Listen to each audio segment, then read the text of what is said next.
Hello दोस्तों, नमस्कार। तो कैसे आप लोग? तो स्वागत है आप लोगों को फिर से नए वीडियो में। तो देखिए दोस्तों, आज जो वीडियो हम बताने वाले वो कमेंट सेक्शन पे हम वीडियो बताने वाले। देखिए, एक वीडियो मेरे किए फूल कुमार के नाम से, ठीक है, जो हम जीएसटी बना बताए थे। अगर आप वो जीएसटी वाला वीडियो नहीं देखे थे तो ये वाला जो जीएसटी फुल डिटेल है कि जीएसटी क्या है, कैसे काम करती है, किसको जीएसटी लेना फायदा है, कौन कौन सा जीएसटी होता है, अगर वो वीडियो नहीं देखे होंगे तो जाके वो वीडियो देख लीजिएगा पहले, तब ये वाला वीडियो आपको समझ में आएगा। देखिए, इनका कमेंट किया था। बोल रहा है राहुल कुमार कि सर, अगर मैं जीएसटी पर माल खरीद रहा हूँ, मतलब कोई भी माल जो है परचेज क्या कर रहे हैं, जीएसटी पे माल परचेज कर रहे हैं, बट मुझसे कोई भी कस्टमर जीएसटी पे माल परचेज नहीं कर रहा है।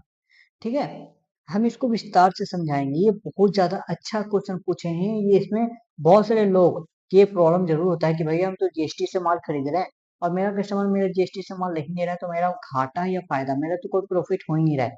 देखिए, बहुत बड़ा प्रॉब्लम है। अब इसमें देखिए क्या होता है, जैसे में ये मान लीजिए बोतल आप खरीदें, इसमें का एमआरपी कितना है, 1,000 रुपया है, और इस पे 5% टैक्स ले रहा है। अगर हम 1,000 का 5% निकालते हैं, ठीक है, 1,000 का 5% लेते हैं, तो मेरा कितना हो जाता है, 50 रुपया।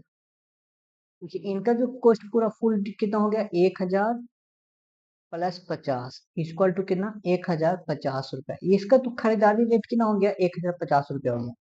यही प्रॉब्लम है कि जब वो कस्टमर को बेचेंगे तो 1,050, मतलब 1,050 से ज्यादा बेचना पड़ेगा, लेकिन एमआरपी कितना लिखा हुआ है, 1,000 रुपया। और कोई भी कस्टमर, आप लोग पता ही होगा कि 1,000 से ज्यादा वो देगा नहीं, क्योंकि उसमें एमआरपी ही लिखा हुआ रहेगा ज्यादा। तो आप जीएसटी का पैसा कैसे आप लीजिएगा, क्योंकि आप तो खरीदे आप जीएसटी देकर। जीएसटी तो आपको लेना पड़ेगा और सरकार को भी आपको जीएसटी देना है। तो ये हम आपको प्रॉब्लम को सॉल्व करते हैं और हम आपको विस्तार से बताते हैं। देखिए, क्या होता है कि अगर भी कोई प्रोडक्ट का, अगर कोई प्रोडक्ट का, जैसे ये मेरा प्रोडक्ट है और इसका दाम मेरा कितना है, ये मेरा 1,000 का प्रोडक्ट रहा, ठीक है ना। ये मेरा कितना का, 1,000 प्रोडक्ट, इसमें एमआरपी लिखा हुआ है, एमआरपी मेरा कितना है, 1,000 रुपया है। अब देखिए भाई साहब, यहाँ पे 5% जीएसटी आपका कितना है, 5% जीएसटी। अब ये 5% जीएसटी है, तो ये जब भी याद रखिएगा कि जब आप होलसेलर से खरीदिएगा तो होलसेलर में से एमआरपी का कुछ डिस्काउंट आपको मिलता है। देखिए, होलसेलर में ये नहीं, ये क्या है, रिटेल प्राइस है, ध्यान से समझिएगा। ये मेरा क्या है, रिटेल प्राइस है। जब आप इसको होलसेलर से खरीदिएगा तो या आपको या तो 800 में देगा, या तो 900 में देगा। समझ रहे हैं आप, या तो आपको 800 रुपये में देगा या तो आपको 900 रुपये में देगा। तो 800 रुपये का ये आपको बोतल पड़ा। होलसेल प्राइस का याद रखिएगा, होलसेल प्राइस का अलग रेट होता है। ध्यान से समझिएगा, होलसेल प्राइस का अलग रेट होता है और रिटेल प्राइस अलग होता है। ये retail, maximum retail price, MRP का फुल फॉर्म क्या होता है, मैक्सिमम रिटेल प्राइस। ये इससे ज्यादा में आप बेच ही नहीं पाएंगे। तो जो राहुल पूछ रहे हैं क्वेश्चन कि भैया हम जितना हमें खरीदे हैं और ये मेरा जीएसटी पूरा फुल नहीं दे रहा है, तो इसका क्या प्रॉब्लम है कि आपको रिटेल प्राइस से ज्यादा आपको बेचना ही नहीं है। देखिए, होलसेल आपको कितना में पड़ेगा, 800 रुपये में पड़ेगा, और इसका 5% निकालते हैं तो 800 का 5% मेरा कितना हो गया, 40 रुपये। अगर आपको जीएसटी निकालने आता होगा तो 2 जीरो से 2 जीरो 8 25 40, ये 40 रुपये मेरा क्या हो गया, जीएसटी हो गया। मतलब मेरा जो खरीदारी रेट पड़ा, 840 रुपया पड़ा। कितना मेरा पड़ा, 840 रुपया पड़ा। अब देखिए, जब हम इसको बेचेंगे, ये 800 रुपये, मेरा जीएसटी मेरा कितना हो गया, 40 रुपया है। तो जब हम बेचेंगे तो इसमें मार्जिन हम अपना जरूर जोड़ेंगे, अपना मार्जिन जरूर जोड़ के बेचेंगे ना। जैसे में 20% हम अपना मार्जिन जोड़ते हैं, तो हम इसको कितना में बेचेंगे, 800 का 20%। देखिए, अब ये जीएसटी है, जीएसटी में मत जोड़िए, 800 रुपया इसका होलसेल आपको कितना में मिला, 800 रुपया मिला। अब इसको क्या जो करिए, 800 का 20% आपको तो फायदा कमाना है, ठीक है ना। तो 2 जीरो से 2 जीरो कट जाएगा, तो 8 दूना 16, 160 रुपया, और 160 रुपया आपको फायदा हो रहा है। मतलब 800 रुपया प्लस 160 रुपया, ये कितना रुपया हो गया, 960 रुपया। ठीक है ना। अब इसको मैं 40 रुपया आप जीएसटी जीएसटी या होलसेलर वाले को दे दिए।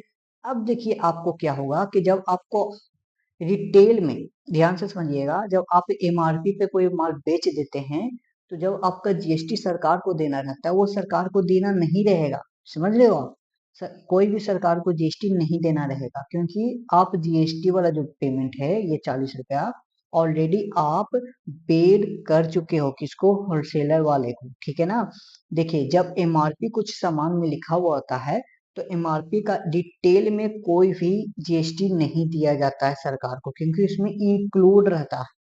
समझ रहे हो ना आप, ये इसको जो 800 में बेचा वो 40 पर जो आप कर से ले लिया, तो आपसे उसको जीएसटी वो तो आपसे ले लिया, वो बेचारा सरकार को जीएसटी दिया था 40 रुपया, और वो जो भी जीएसटी दिया हुआ जो सप्लायर से खरीदा हुआ उसको और भी सस्ता में वो जो 800 रुपये में आपको बेच रहा है, तो जब ये सप्लायर से खरीदा हुआ तो हो सकता है इसको 750 में पड़ा होगा।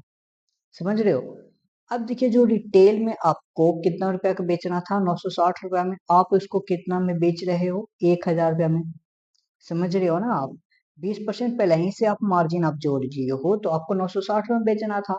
आप या तो आप एमआरपी में बेच रहे हो तो 1000 रुपये में बेच रहे हो तो 40 का तो आपको रिटर्न में ही आ गया, ठीक है ना।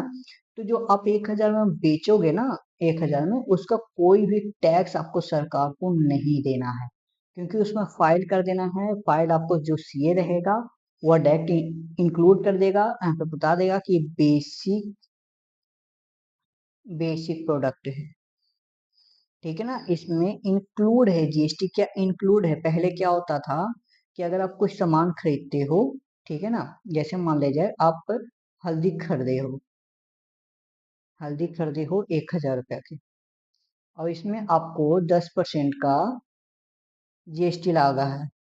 तो ये जो जीएसटी लगा है वो आपका 100 रुपया जीएसटी हो गया, तो 1100 रुपया आपको खरीदारी पड़ेगा।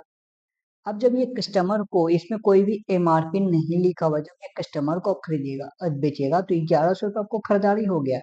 ध्यान समझिए, 1100 आपको खरीदारी हो गया है। नहीं तो फिर 100 रुपये इसको साइड रखिए, जीएसटी आपका 100 रुपया साइड रखिए, जीएसटी आपका क्या हो गया, 100 रुपया लगा है। अब देखिए इसको फॉर्मूला हम बताएंगे कि कैसे फाइल किया जाता है। अगर आप मुझे कमेंट सेक्शन में कमेंट कीजिएगा, जिस तरह से राहुल किए हैं कि हम फाइल कैसे किया जाता है किसी भी जीएसटी को, तो आप मुझे कमेंट अगर करते हैं तो हम आपको जीएसटी को फाइल करने के लिए वो बताएंगे कि जीएसटी को किस तरह से फाइल किया जाता है, ठीक है ना। देखिए अगर आप हल्दी के नाम में खरीदे हैं, यहाँ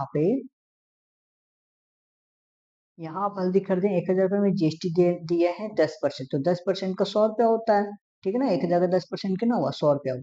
यहाँ पे आप क्या कर रहे हो, 1000 में आप बेच रहे हो, ठीक है। अब देखिए आप जो 1000 में बेच रहे हो इसको 20% का प्रॉफिट जरूर होगा आपका। आप 20 जब भी बेचोगे तो 20% का प्रॉफिट बेचोगे, तो 20% प्रॉफिट बेचोगे तो प्रॉफिट आपका कितना होगा, 1200 रुपया। समझ रहे हो, आपको प्रॉफिट कितना होगा, 1200 रुपया होगा। अब देखिए इसको मैं आपको सरकार को टैक्स देना पड़ेगा, सरकार को कितना देना पड़ेगा, सरकार को टैक्स देना पड़ेगा। मान ले जाए 1200 में आपको सरकार को टैक्स देना पड़ेगा, तो 1200 का आप 10% निकाल लो, ठीक है। 1200 को कितना निकाल लो, 10% निकालोगे तो आपको कितना होगा, 120 रुपया होगा। ये आपको 120 रुपया जीएसटी में सरकार को टैक्स देना पड़ेगा, लेकिन आप सरकार को पहले ही 100 रुपया टैक्स दे चुके हो, कब, जब उसका सामान आप खरीदे हो। तो आपको कितना देना पड़ेगा, मात्र 20 रुपया सरकार को आपको टैक्स देना पड़ेगा। समझ रहे हो, कब, जब ये हल्दी में एमआरपी नहीं लिखा हुआ रहता है तब। समझ रहे हो आप, जब आपको एमआरपी लिखा हुआ रहेगा तो आपको कोई भी टैक्स नहीं देना है सरकार को। सरकार को बता दीजिए कि भैया ये हम यहाँ से पहले ही हम होलसेल वाले को टैक्स दे चुके हैं। लेकिन आप जब एमआरपी नहीं लिखा हुआ है, ठीक है ना, एमआरपी नहीं लिखा हुआ रहता है तो उसके हिसाब से जब आप भी कोई भी कस्टमर को जब बेचते हो तो उसमें आपका जो भी आपका प्रॉफिट आएगा, तो प्रॉफिट का भी 10% आपको सरकार का टैक्स देना रहता है। वो जरूरी नहीं रहता है कि 10% ही लगता है। हम आपको जीएसटी वाले में वीडियो में दिखाए थे कि कोई 5% लगता है, कोई 0% भी देना होता है, कोई कोई में 10% होता है, कोई कोई में 12% होता है, 10% नहीं, कोई में 12%, फिर 18%, फिर 28%।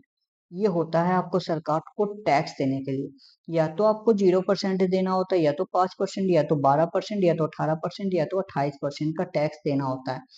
आपको मान लीजिए आपका हल्दी है, हल्दी आपको अगर ब्रांडेड है तो 5% के हिसाब से आपको देना पड़ेगा, ठीक है ना।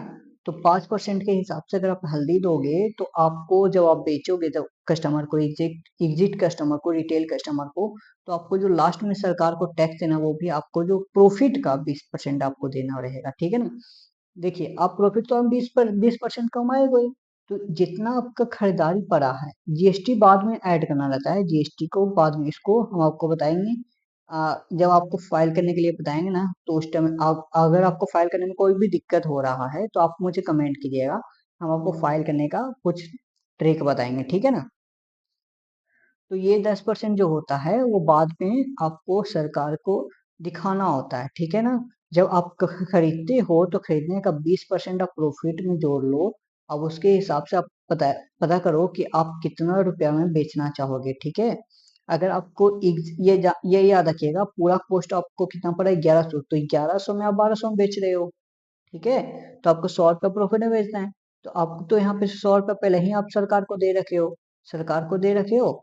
उसका 1200 में जो 200 रुपया का आपको प्रॉफिट हुआ है यहाँ पे, तो 200 का भी आपको सरकार को तो टैक्स देना मांगता है। तो 200 रुपया का भी आप टैक्स समझ लो, 200 का 10% कितना होता है, ठीक है। चाहे ऐसे निकालो चाहे ऐसे निकालो, तो 20 रुपया। तो 20 रुपया आपको सरकार को टैक्स देना पड़ेगा। तो यही है पूरा माजरा। अगर आप समझ गए होगे राहुल तो आप ठीक है, अगर नहीं समझे होगे तो प्लीज मुझे कमेंट फिर करना, हम फिर से आपको डिटेल वीडियो बताएंगे। आज का वीडियो कैसा लगा, अगर आज का वीडियो अच्छा लगा होगा तो प्लीज वीडियो को लाइक जरूर कर दीजिएगा।